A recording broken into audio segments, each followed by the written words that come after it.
one.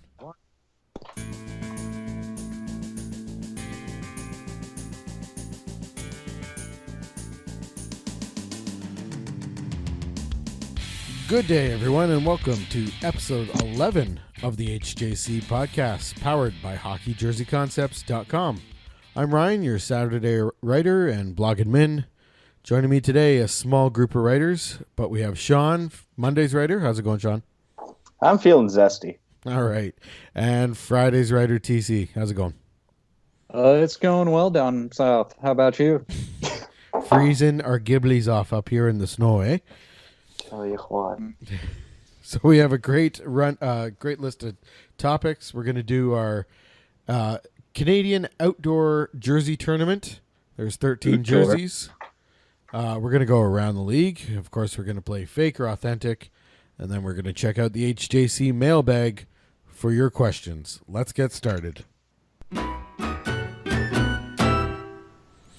Let's get started with the HJC Canadian NHL Jersey Outdoor Tournament, whatever extremely long name you can come up with for this thing. There's 13 jerseys that have been used in outdoor games that we've seen. We've all ranked them 1 through 13. We're going to go through our top 4, and then once we go through that, I'll give you the complete list, and the overall top 4 will advance to the semifinals. And by the end of this episode, we will have an outdoor jersey champion amongst the Canadian teams. So I'll start us off with my number 4 jersey, and that is the Calgary 2011 Heritage Classic jersey. Love the colors on this jersey, and I was a big fan of the off-white Calgary Flames logo used as the crest in conjunction with the yellow stripe, and they did wear white pants for this game, which I actually thought worked. Sean, who'd you have as your number 4? I had the exact same jersey, the Calgary Tigers fullback. I'm glad it was so far the only time the Flames have thrown back to anything other than those overrated 80s jerseys. The jersey You itself, shut your mouth.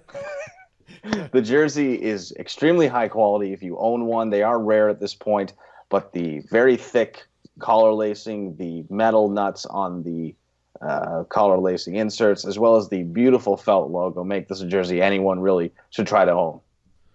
That should earn the nickname Metal Nuts jersey. TC, what was your number 4?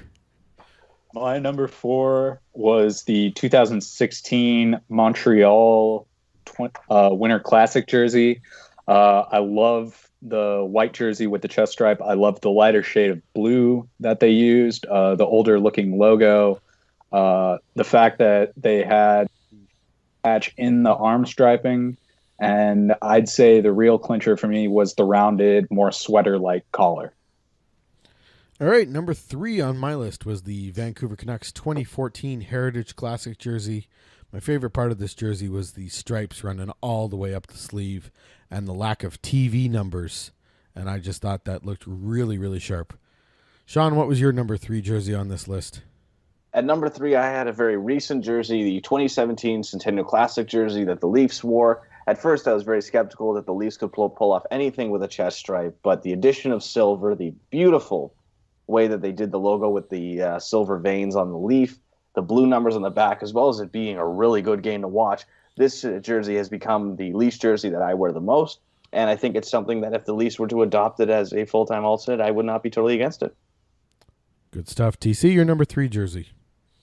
My number 3 jersey is the 2016 Winnipeg Heritage Classic jersey. I love the throwback look of it. I love the old logo, the color scheme that they used. And while I'm not usually a fan, I do like the colors that they had on this jersey. All right. My number 2 jersey is actually the same, the Winnipeg Jets Heritage Classic jersey. My favorite part of this jersey was the logo. The stitching in the word Winnipeg was intricate, much in the same way you can find on authentic Chicago Blackhawks jersey. I thought that was really well done. Sean, your number 2 jersey. At number 2, I had one of only 3 jerseys I've ever given a perfect 10 rating on the blog. It's the 2016 Montreal Canadiens Winter Classic jersey. This is a jersey that I felt does a fullback perfectly in every regard, and it didn't even have to resort to vintage white outside of the logo, if you consider that to be vintage white. The arm logos are beautiful. It's a very well-made jersey if you own one. The stitching and the numbers is absolutely beautiful. It's too bad that it's pretty hard to get a name on that jersey because the team sucked that year. But they did win that game. They did win the game. TZ, your number 2 jersey. My number 2, apparently, Ryan, you and I have swapped 3 and 2 because my number 2 is the Vancouver 2014 Heritage Classic, the Millionaires throwback. I just love it. I love the color scheme. I love the barber pole arm striping. And, the main crest logo, I really hated it at first, but it's grown on me every single time I've seen it. And now I think it's just a fantastic logo. All right, let's get to our number 1. This is our top Canadian outdoor jersey, and I'm definitely a little biased here, but my number 1 is the Toronto Maple Leafs 2014 Winter Classic jersey. They came out with exactly what I wanted them to come out with, and the modifications to make the primary crest look like an old logo were just tremendous on the font, and that's my number 1 jersey. Sean, your number 1 jersey. My number 1, again, I am very biased with this, but the 2016 Winnipeg Jets Heritage Classic, one of the other jerseys I've given a perfect rating to.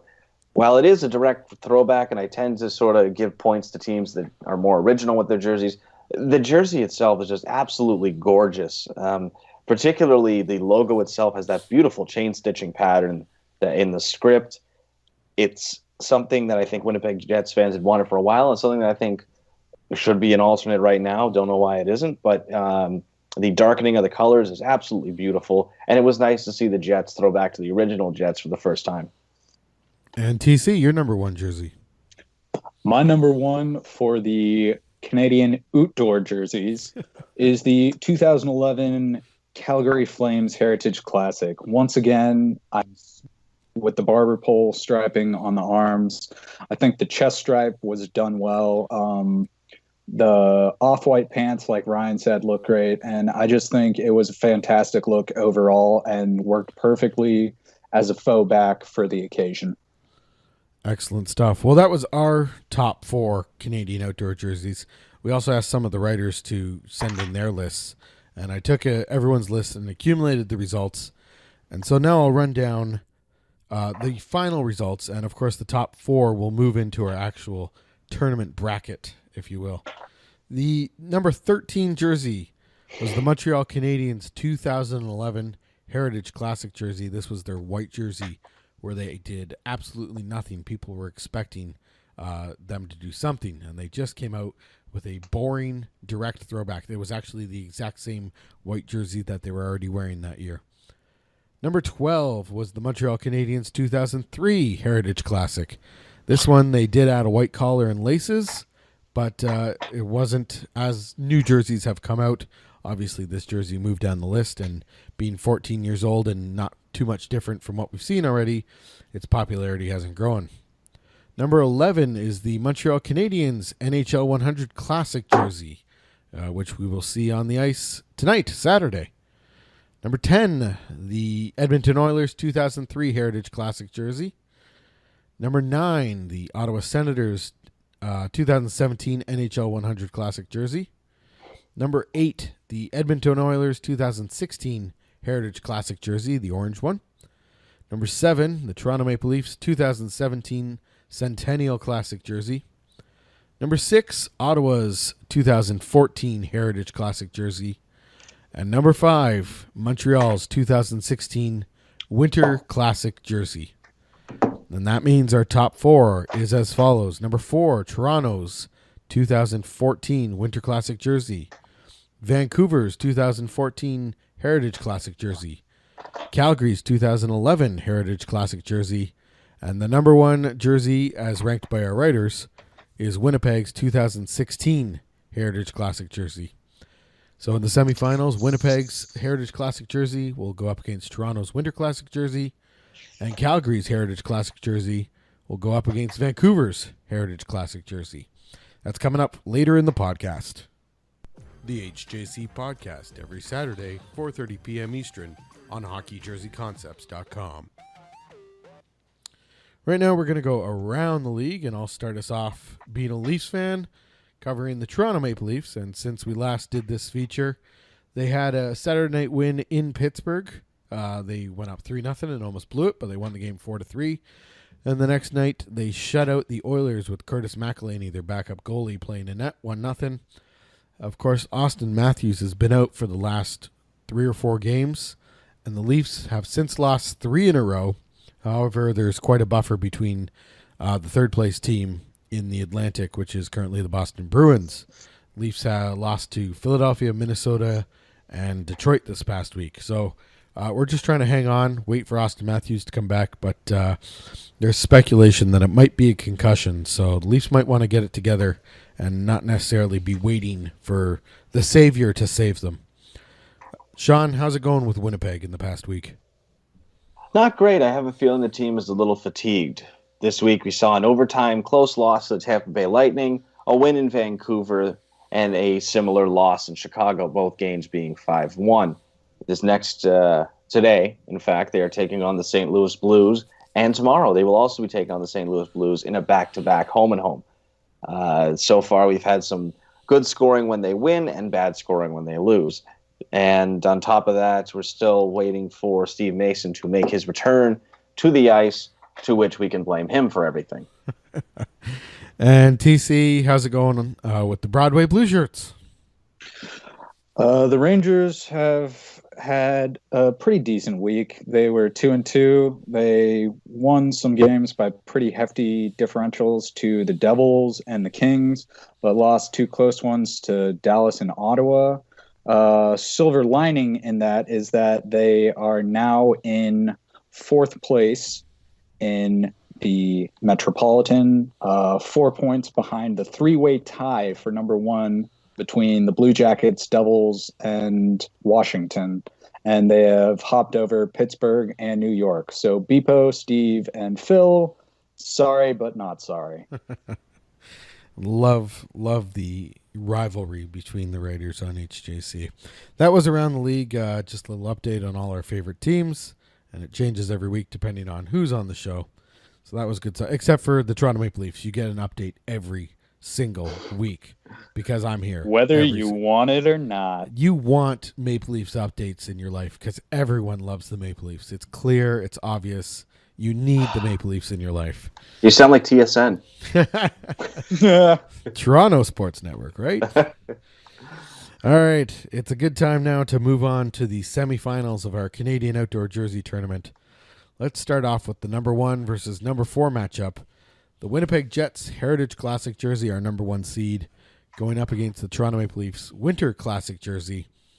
I do love the Jets jersey. We've mentioned the colors, the fact that it's a direct throwback. We've mentioned the stitching in the logo. They just did what they should have done with this jersey, and it was near perfect. But Toronto's, for me, was a little bit better. Again, I'm probably biased. I was at the game. The jersey looked fantastic. And one thing that is usually overlooked with that Toronto Winter Classic jersey is the swirl stitching that was in the numbers. It can be found on the Toronto Arenas jersey this year. So my pick is the Toronto Maple Leafs jersey for this matchup. Sean, who do you have for this one? This would be a dream matchup if these two teams played in a meaningful game. The thing that it comes down to is that this Winnipeg jersey, I think, is the best jersey that the modern Jets have ever worn.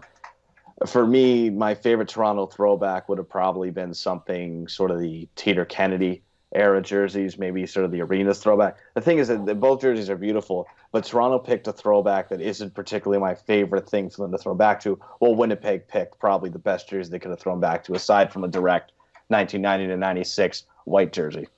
So my pick goes to Winnipeg. Winnipeg. And TC, your chance to break the tie. Who are you choosing in this matchup? Sorry to break your heart, Ryan.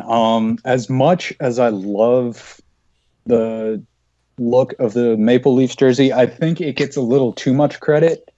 Like Sean said, it's a good throwback, but it's not exactly the throwback I was looking for. And I think part of it gets a bump from the fact that was the year that they were up against Detroit, and it was the color on color, so both of them popped so well. I think it's getting some of the residual excitement from that. The Jets jersey, for me, was just exactly what was needed for the occasion. It portrayed the heritage of hockey in Winnipeg. and it did it in exactly the way it should have. So I got to go with the Jets 16 Heritage Classic. And that does break my heart because Winnipeg now wins this matchup 2-1 and moves on to the finals. And Toronto is relegated to the always popular bronze medal game. Our next semifinal is the Calgary Heritage Classic jersey against the Vancouver Heritage Classic jersey. Somewhat similar jerseys. But in this one, I'm going to have to go with the Calgary Flames Heritage Classic jersey. I just think altogether it's a stronger uniform. I mean, it's hard to pick because they're two great jerseys, but I'm going to go Calgary because I got to pick something. And also, I've been dying to get one of my favorite players, Matt Stajan, on the jersey. Got to love a fourth liner on your jersey. Sean, who do you have in this matchup? I also have Calgary winning this one. Those are two jerseys I would love to have. I only happen to have the Calgary at this point. The Vancouver jerseys are pretty common. I'm getting Mika Kaprizov on mine, just in case you're curious. Again, it's two great jerseys, but one of them's like an A and the other one's like an A++. All right, and TC, you going to make this a clean sweep, or who do you have in this matchup? I need to announce that I am making it a clean sweep. As much as I do love the Vancouver jersey, I think Calgary gets a little more of a boost in my book because it was more of an original design. Yes, it was a faux-back tribute to the Tigers, but I think the fact that they took the design, made it their own with their colors, instead of just doing what Vancouver did and directly copying the Millionaires with a color scheme that they've never used. I think it's just adapting a classic design to what they needed it for. And for that, Calgary takes the win. All right, Calgary with the clean sweep there, 3-0. So in the final, it'll be Winnipeg against Calgary, and the bronze medal game will be Toronto and Vancouver. We'll be right back with Fake or Authentic.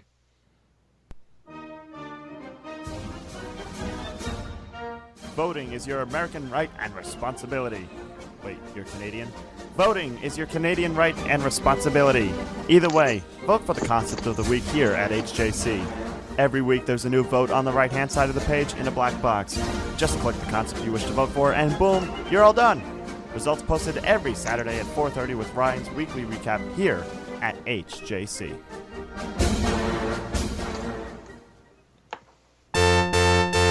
And now it's time for Fake or Authentic. This is one of the best segments of the show. This is where I come up with 4 statements, and in the same way that jerseys can be fake or authentic, the writers will say whether or not the statement is fake or authentic. Let's get started right away. And here comes the first statement. The Stadium Series game, the 2018 Stadium Series game, has no buzz surrounding it this year. Sean, fake or authentic? Authentic, but it's nothing common for the past few Stadium Series games. After 2016, these games have not really had much hype, despite them being arguably the best-looking games of the year, particularly last year. Yeah, I just haven't heard much about it. We haven't gotten the jerseys yet, surprisingly, and it's something that I think they're waiting till 2018 and the new year to do. But it'd be nice to hear, something about this game. It will be an interesting game because it is in the stretch drive to the playoffs. So you're asking all the players to change their routines for this outdoor game. TC, fake or authentic? No buzz around the Stadium Series game. I'm going to go with authentic on this one. Beyond the release of the logo, which I think is a spectacular looking logo, there's been no information released to the public. I think part of it is it got pushed to the back burner with the Winter Classic coming up more close to where we are now, and just the fact that there was so much buzz around that with the images of the logos they released and then the actual jerseys, which turned out pretty spectacularly. I think it's just been pushed to the back of everyone's mind by the Winter Classic. Yeah, and even here in Toronto, it's not on the top of everyone's mind. Toronto played Washington a few weeks ago, and it really wasn't even mentioned that the next time they play will be outdoors in the Stadium Series game. So, yeah, I'd have to go with authentic on my own statement there. There's no buzz currently for that game. Next, Ottawa's rebrand will not be based on their barber pole jerseys. Sean, fake or authentic? You mean by barber pole jerseys, you mean their previous alternates and by extension their NHL 100 jersey, right? Or are we talking old school? Okay, yeah, so then I'm going to say fake. You know, they're going to play it safe. They're good. What we got from the Belleville Senators this year is going to be what we're probably going to get with these upcoming jerseys, which is fine. I mean, Ottawa still looks worse than Toronto, so there we go. TC, fake or authentic on this one? I'm going to have to go with authentic. I think that the Senators have proven that they just really do not care about jersey design. They don't care what the fans want. They're just going to stick with what's easiest for them. And I don't think they have the self-awareness to go, hey, we had this great jersey.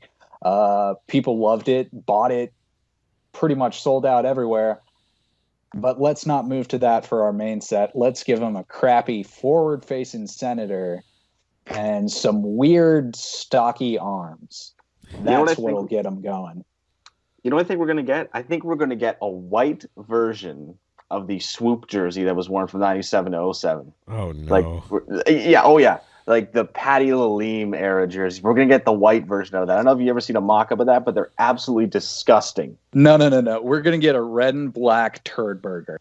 Hey, those look sharp. I love the cape. Try that.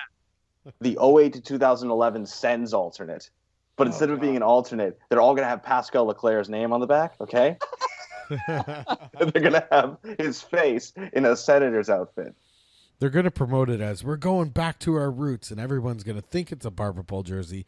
And then, wham, they're going to hit you with their 92 jerseys and be really happy with it. And hopefully they win 6 games that year. They'll take a shit in the toilet and want everybody to come and see it. How many Keurigs is it?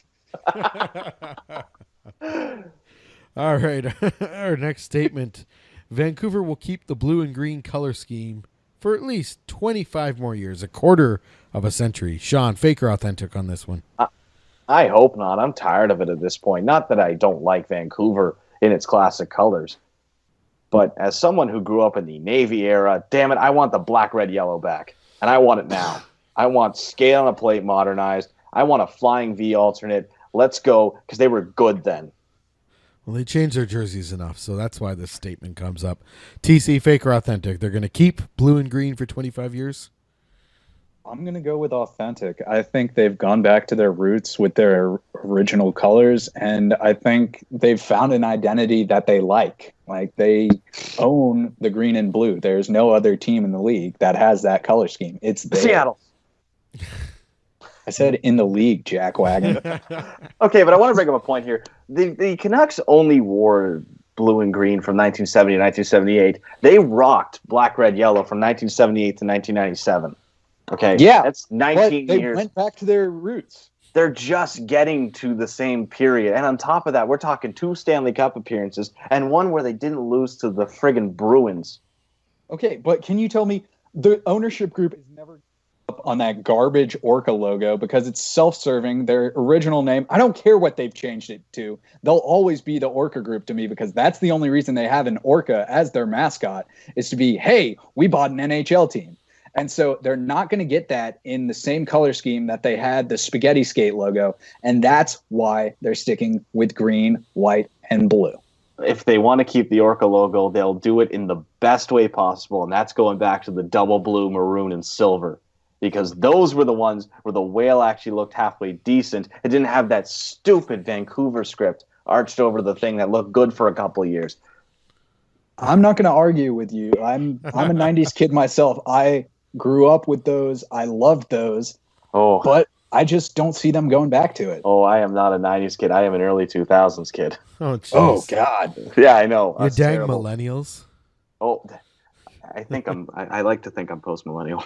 Why don't you go eat some avocado while you post a picture of it to Instagram? I hate avocados. Liar. Just like I hate Vancouver not wearing black, red, and yellow.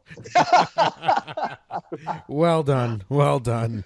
All right. Full circle, ladies and gentlemen. Kayfabing is very hard, ladies and gentlemen. Kayfabing is very difficult because you have to stay in character the whole time. This isn't part of the act. Statement number 4. Fake or authentic? Color versus color games should only occur sporadically instead of all the time. Sean, fake or authentic? Fake. I can think of like 5 teams that the white jersey actually looks halfway decent. It's like Dallas, St. Louis, and Columbus. I want to see more color versus color. It doesn't help that most of the league wears either black or blue, so that makes things pretty difficult, which will already make them sporadic as is. But, like a Minnesota-Toronto color game, or like, Washington and, Edmonton. There we go. Or black. That looked... Or black versus black, right? A black, Bruins Pittsburgh would be very interesting because it'll settle once and for all who really owns that color scheme. Are you a fan of referee jerseys? No. Is that a black jersey or a white jersey? Is it a black jersey with white stripes or a white jersey with black stripes? The world may never know. But once we have alternates, I think we're going to get a lot more color versus color games. The referees should have alternates. 12 They times. should have, in the same way that the NFL had the AFL alternates, we should have WHA ref nights. Oh no! When Winnipeg plays Edmonton, or when Quebec finally gets a team, when those teams play, I want the orange referee uniforms. I want to see We'll Ottawa. get to 2032 when we get to 2032. Speaking of relocation, I'd love to see Ottawa move to Quebec because this past week, Please. Melnick came out and challenged the Ottawa fans to go to the games. Sounds Not like they're not getting their new building there. TC, fake or authentic? Color versus color games should only occur sporadically. Fake. Color on color is spectacular. We talked about the Toronto-Detroit game earlier, and it's just a fantastic look. I can see the issue, like Sean brought up, of half the team being either black or blue, in which case, yes, you would need either a third jersey to go off of that's in your non-primary color, or just go with the white jersey. But I would love to see, I know we've brought it up before, kind of like what the NBA does with the primary set and then the clash set, where it's 4 different uniforms you can choose from. And I think it would make a much more exciting game, because there is nothing I hate more than watching an LA Kings home game where it's black against white on white ice. Yeah, as if an LA Kings game isn't bad enough. But then feeding off of that, wouldn't it be great to get the mandatory throwback? Yes. Because that's what the NBA, to my knowledge, has something to the degree of a option where teams can have a throwback or a faux-back. Oh my God, faux-backs for everyone. Faux-backs for Columbus. Well, Beautiful. I have an idea, and this stems from the NHL 100th anniversary celebrations. If you go back, the 75th anniversary celebrations are probably known for 3 things. I grew up with that season. And it was the original 6 teams wearing throwbacks. Then for the second half of the season, they swapped it so that teams wore color at home. And then, of course, every team wore the 75th anniversary patch. Those are the 3 things that I remember from that season. I think they've dropped the ball with this 100th anniversary celebrations. I don't think they've done nearly enough. We've had 2 outdoor games, and then every team's worn a patch. And then, of course, this mobile fan unit, which is driving around North America. So, I mean, that's essentially what they've done. We've gotten online votes and whatever. But here's some weird games with crappy uniforms, and we loaded up an RV with crap. Come check it out. This is the NHL. Now, you bring up 91, 92. I think of 03, 04 when the NHL Vintage program, and that was very interesting because it gave a lot of teams there, and they did the same thing in 02, 03, I think, with certain teams. But yeah, Boston, Edmonton, LA, Montreal, New York, St. Louis, and Vancouver all had throwback jerseys. I think Toronto's third sort of acted as that as well. But it was really nice to get these, semi-mandatory throwbacks for teams that, they had decent looks, but every so often you get a really nice looking vintage game that wasn't like, 12 to 13 games a year, but wasn't once. Yep. And that was more impressive than what they've done for their 100th anniversary. So what I was thinking, and this is all 2020 hindsight, but they should have taken or should have given all 31 teams, well, I guess Vegas can't do a throwback, but the chance to, all 30 teams then, let's say, a chance to have their own retro jersey night, like exact direct throwback. And bring back the mustard tiger. Mustard tiger. You're a mustard tiger, TC. I don't know. All I did was call him a mustard tiger, and now he's fighting everyone. Scott Walker's got a hockey stick. He's up on TC's car right now. So if they went with my idea of each team gets one home game where they wear the retro jersey, and then of course the NHL would promote it, that breaks down to I think one or two of those games a week, as if you went from January of 2017 to December of 2017. And one game a week would be the retro game, and it would be the home team wearing a retro jersey, and I think that would be far more memorable than anything they've done for their 100th anniversary celebrations. And that's the end of my tangent that had nothing to do with anything. And now, we will go to the final of the Canadian Outdoor Jersey Tournament. Little Blades of Steel music is definitely appropriate for this. Let's start with the very popular bronze medal game. Everyone loves a good, intense bronze medal matchup. And we have the Toronto Maple Leafs Winter Classic jersey against the Vancouver Canucks Heritage Classic jersey. And I'm going to go ahead and pick the Toronto Maple Leafs for this one. Again, talked about the primary crest, the direct throwback, and I love the yokes. They resisted the temptation to make their kind of square double stripe or triple stripe yokes the size of a Reebok yoke. They made it thinner within the size of a Reebok yoke, and that's why I will pick Toronto for the bronze medal game. Sean? I will give Toronto the bronze medal game as well. That yoke is a great way to tell if you've got a real or a fake version of that jersey, by the way. It's a jersey that really looks good. It's something that amongst Toronto fans has become sort of semi-collectible, considering how many fakes there were at the time. And when I put the two up against each other, it stands out more to me because it was only worn once. It was a really memorable game, and Vancouver will likely bring this Millionaires jersey back in March, in the Edge era. Or the Addy Zero era. Shit. Damn it, he screwed up. Start again. TC, who do you have? Toronto versus Vancouver. This is a really tough one for me because I know I didn't rank the Toronto one that high on my initial list, but the more I look at it going into this round, the more I like it. I love the throwback logo with the more realistic looking leaf. Love the striping pattern. And the detail in the yoke that you brought up. And you know what? I got to give this one to Toronto. A surprising clean sweep for the Maple Leafs in the bronze medal game. Never happens. Plan the parade because Toronto just won the bronze medal in HJC's Canadian Outdoor Jersey Tournament. Leaf well, fans I guess with a record like Toronto, you'll throw a parade for anything. Good. That is hilarious. We've never heard that one before. Yeah. Oh, this guy is funny. Listen to that. Ooh. Want to take this outside? I'll call it a polar bear. All right. We now move to the final matchup. Winnipeg's 2016 Heritage Classic jersey versus Calgary's 2016 Heritage Classic jersey. And just looking at this in front of me, I can't help but give Calgary the win on this one. Winnipeg looks fantastic, but Calgary came up with something which felt new and old all at the same time and was really encouraging for a game when the Habs brought forth a piece of shit. And so I'm going to give Calgary the win here in the final. Sean? I will not betray the Jedi Order. The Winnipeg Jets. I will stand true to my team.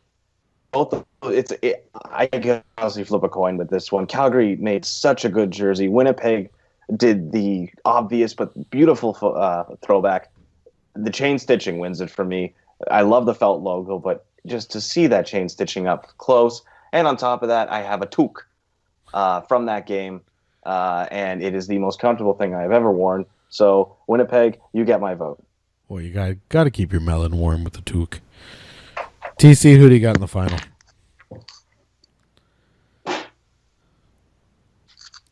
We lose TC again? So it all comes down to me. Yeah. Well, Jets, as beautiful as that beanie Toque. is, Toque. I'm representing those of us south of the border. No, you're representing Seattle. Ew, never. Went for the jugular with that one. How dare you?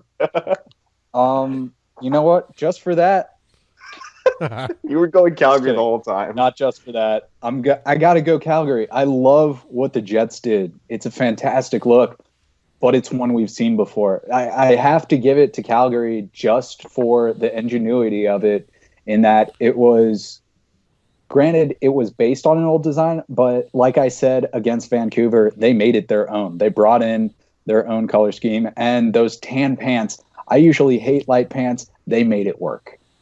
There was something going on in Robin Regeer's pants that day, but that's a different story.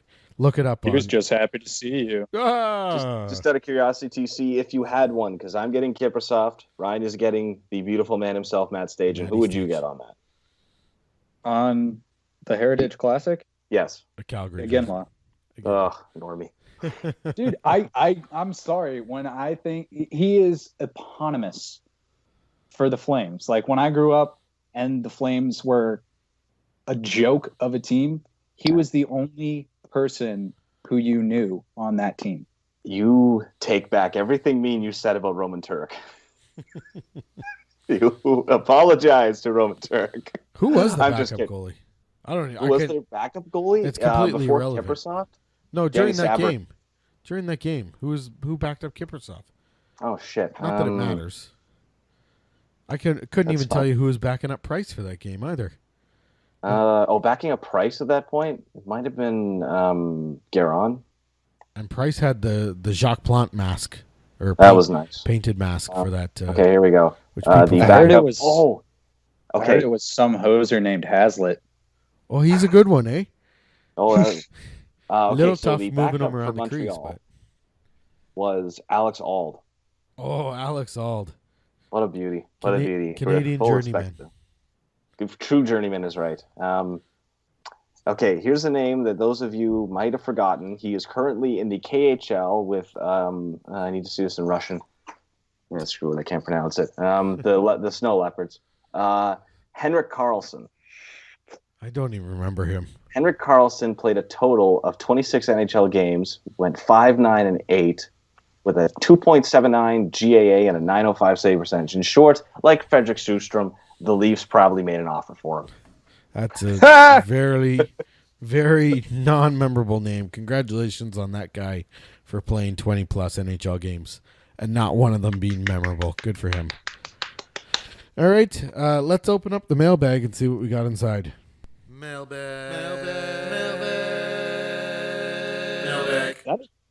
Mailbag. Is that a human head? There are a few human heads in the bag. Don't mind them. Thanks guys for not filling up the mailbag this week, but that's okay. Going back to last week, Alan H wants to know, what is your favorite hockey movie of all time? Hockey in quotes.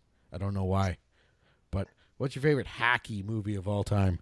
And I'm gonna go with the Mighty Ducks, the first one. That's just a solid movie. Love the jerseys. Love Coach Bombay. I'd love to play for Coach Bombay one time. Real motivator. Sean, favorite hockey movie?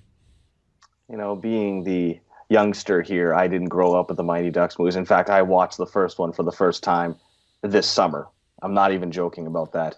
Slapshot. Shaking my I head. love Slapshot, particularly the end strip scene. My goodness, was that hysterical and highly imitatable.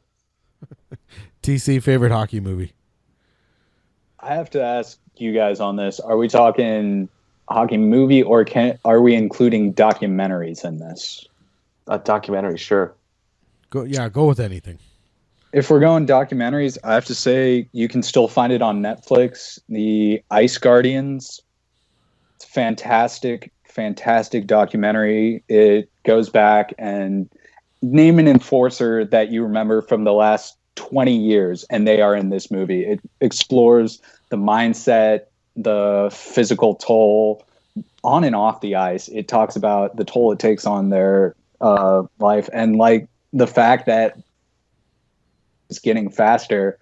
The day of the enforcer is kind of on its way out. And so I think it's just a fantastic look into, a role that you don't see as much anymore.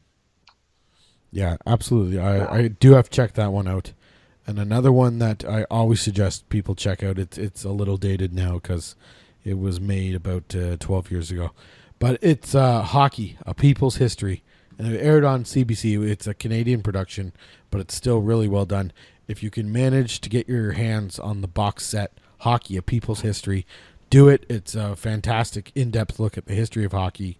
Each episode is about an hour long, and there's 12 episodes, I want to say. Really fantastic production. Of course, it ends just after the 2005 lockout ended. So it's a little dated right now, but history is still history, and you can learn quite a bit from that. Let's go with a question left a couple weeks ago. Who's going to be the first coach to go this season? This is a tough one. No one's coming to my head right away. Sean, you got anyone in mind? Who's going to be the first coach to go this season? Guy Boucher is still in Ottawa, right? Still, yep. Yeah, Guy Boucher. The Sens went from a playoff cusp team to now. Guess how many points they're up on the Sabres? Is it 4? It's 4. 4. Now, the Sabres have 3 games in hand, of course, but Ottawa has been playing absolutely abysmal at this point. None of the pieces are really coming together for them, and they have a pretty tough stretch ahead. The Habs are no longer a free win, so they're playing them tomorrow, and I think the Habs are going to win that. They then have to play the resurgent Wild, the best team in the league, Tampa. They finally get an easy game against Florida, and then you get Boston, Columbus, Boston. He'll be lucky to win one of those before 2018 rings in. TC, can you think of anyone first coach to go this season? I'm not feeling too good about this question. I actually wrote the question, and now I have to sort of eat my own words because I was for sure saying Alain Vigneault, but he's managed to turn the Rangers around a little bit. I might put my money on Housley, just because the Sabres are doing so terribly. And I know he's a new coach, but I just don't see him lasting this long. Yeah, I'm going to have to agree with you on Phil Housley. The Sabres are doing terrible. They continuously think they're going to grow, but they haven't developed their prospects very well. The players that they have, they overvalue. So I think it's more of a player problem, but they'll definitely be looking for answers in Buffalo when they don't make the playoffs this year. And yeah, it's going to be Housley who goes. What about McLennan or McClellan or whatever his name is in Edmonton? That would be yes. He's on the hook, but that would be a terrible move. I agree. And the interesting thing is that Arizona currently has 19 points in 34 games, absolutely abysmal. Yet I see more life in them than Buffalo. To me, next to New Jersey, Arizona is the most irrelevant team in the NHL. I really don't care what happens to them. I don't think it matters if they change the coach, and I don't think it matters if they draft well. That is just, they are a cancer in the NHL. But there's life. You say this knowing that New Jersey is currently tied for first in the Met. And have one of the better goalies in the league. That's fine. New Jersey can do well. They're still irrelevant. I mean, people don't care about their games. And they're an irrelevant team. I don't care if they do well. I don't care if they come to town and they're first in the league. I'm not going to notice until I look up the standings that day to figure out, what kind of game the Leafs are in for. To me, New Jersey is the most irrelevant team in the league, followed closely by Arizona. It's like Vancouver for me. I really just never know what's going on in Vancouver. Like, I just don't care. They're like one of those teams that they had a couple of good years and they haven't added anyone new who's had any sort of spark for the team in ages. They're just sticking with these guys who brought them to a decent spot a decade ago. and now they're stuck with the contracts. They're not going to get rid of them, and they're just trying to coast it out until they can replace them. So I really just don't have the time or energy to try and follow Vancouver when I know they're not going to do anything. I don't know. For me, there are two, and they're both in the Eastern Conference because, Phoenix I like to follow. Jesus, that'll date me. Arizona I like to follow just because I see life in them right now that I don't see in Buffalo. And for me, Buffalo is just the most irrelevant team because I don't know anybody on the team. Like, I know Jack Eichel. I know Chad Johnson. Who? Kane. Who? Evander Kane. Douchey and Douche too. Bogosian and Kane. Right. Okay, there we go. Well, Goingsta's gone. Or Giantoy. Oh, shit. What's this? Guys, help me out here. Goingter. Thank you. The American fella. Him. Yeah. He was on the team. But it's sad when the most, notable player on your team is freaking Byron Goingsta. Oh, and Carolina. That is a team that I literally have to go look up. Okay, who? And they have the problem with Carolina is they have beautiful home jerseys. I really want that jersey, but you never see them because you're never tuning in to a Carolina game. Which is funny because when I was growing up, it went from they had Arturas Urbe, Ron Francis, Sean Hill, Kevin Weeks, Ron Francis. They had all these and then they had Eric Stahl, and Rod Francis again, and Rod Brindamore and Jeff O'Neill. Ugh. Ron Francis. Sorry, Ron Francis again. Cam Ward when he was good. They had a decent roster from 2000 to 2009. They won a cup. A lot of people forget that. They won a Stanley Cup with Eric Cole on the roster as one of their better players. And they beat arguably one of my favorite players in NHL history, Dwayne Rollison, when he took one of his teams under his wing and put them on his back. He did it again in 2011 with Lightning, but that's another story. But just to put you in the mindset of Carolina, 2011 they draft this 18-year-old kid. They have this 18-year-old kid, Jeff Skinner, and he's amazing. And they have Eric Stahl, and they go and get Jordan Stahl, and they have Cam Ward. And then something happened in Carolina. I don't know what it is. Maybe their division got harder, which it didn't, by the way. They played in the Southeast for so long. You could win that division with 91 points, Atlanta. But just leave in Blue Land. Carolina went from being this team that is just they were the new face of the NHL. In the same way, not in the same way, but in a similar vein to Vegas. And they just went and became dipstick all.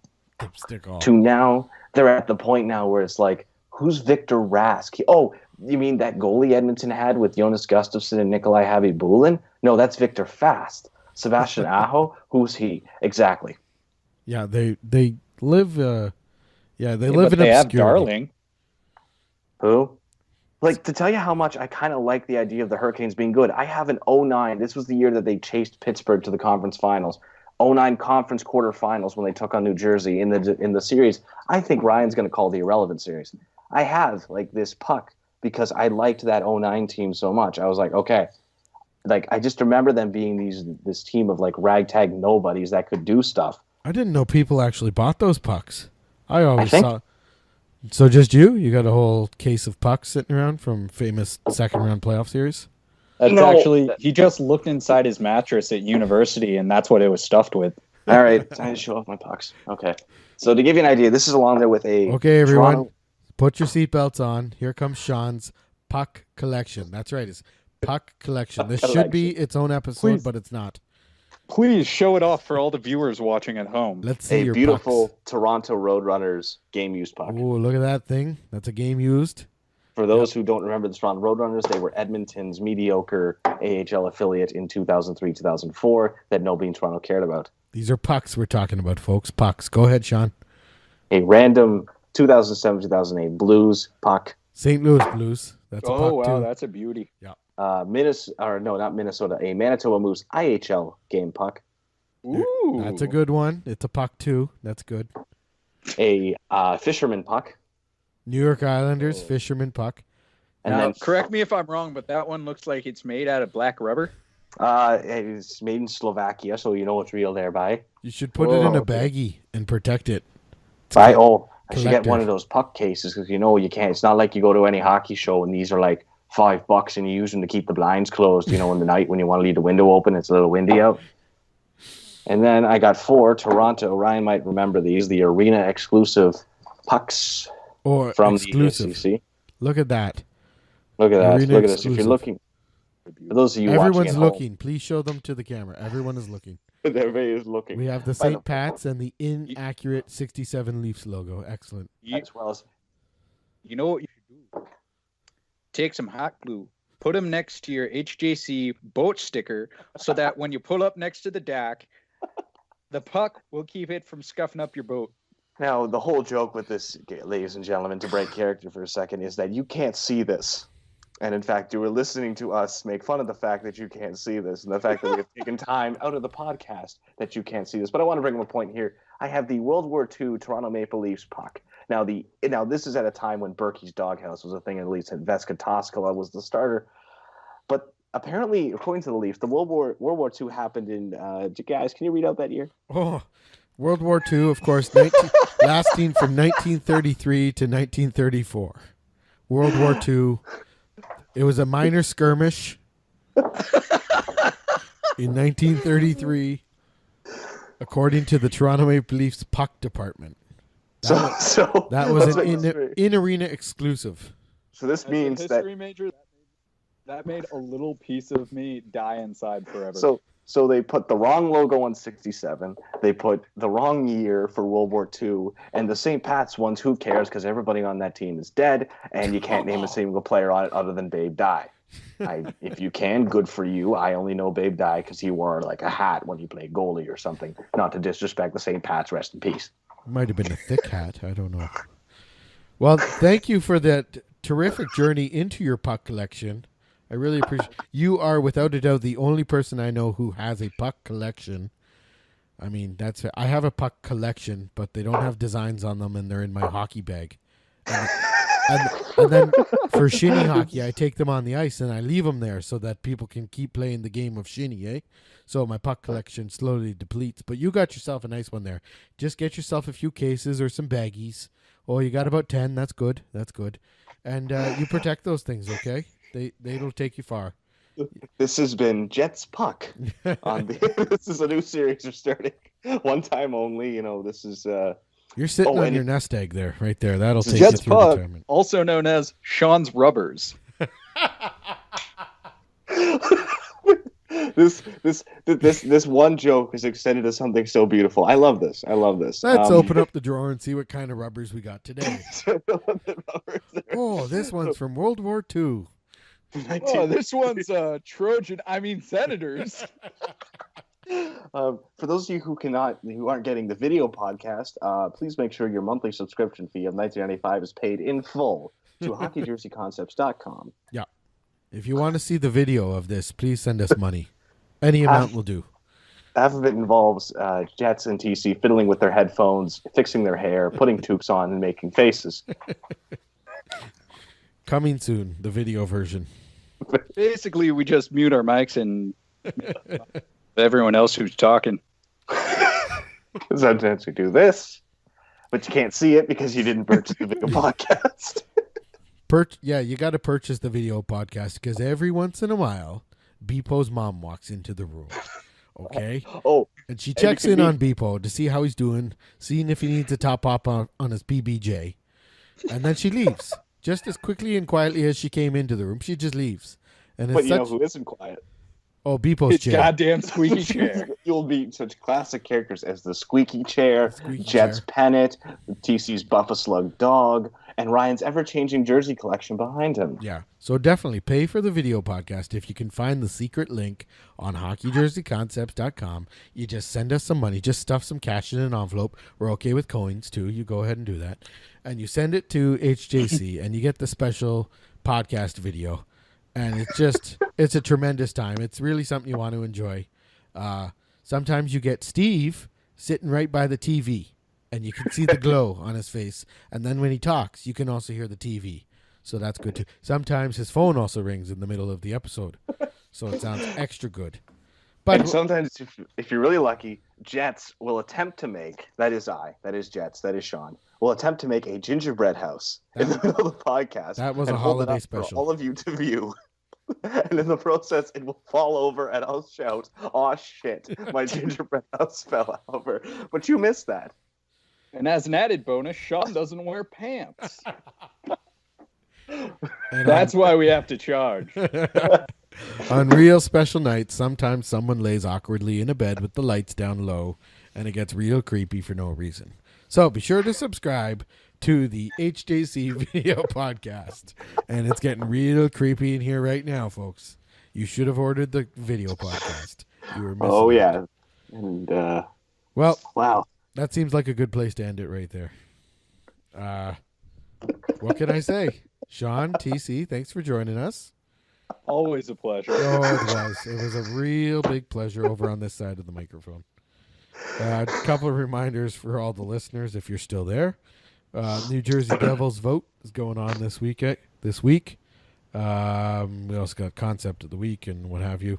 Thanks for the concept of the week win, guys. Really appreciate that. I haven't won one since I was in high school, and I'm really glad it was a Blackhawks concept, especially after last night. By the way, D-Bro, if you're listening, don't get excited because the Jets are going to make the playoffs, and the Blackhawks aren't. Suck it. Laying down the law. This year, or after the New Jersey Devils contest, we're going to take a 1-week break during Christmas from competitions. We'll be coming right back, though, after that with the 2017 Concept of the Year logo competition. Bepo's won that the last 2 years. Let's see if he can come back and three-peat. Or maybe someone else can dethrone him.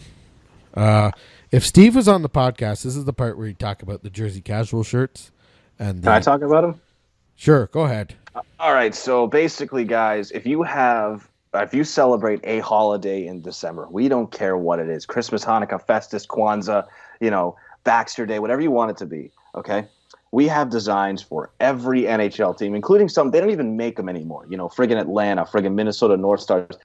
We have jerseys for them, and they're not even just their current designs. These are vintage designs, some of them. These are the best designs that we, the HJC writers, have handcrafted and told Steve, you got to make these. And you know what? He does, and he makes them for you, the listener. So what you need to do is you need to go to Redbubble, you need to look up Crosscheck, and you need to look at the beautiful designs we have for you. You can make them on stickers, you can make them on shirts, ladies, women's, kids, unisex, hoodies, shirts I don't even wear because I'm not hip enough for them.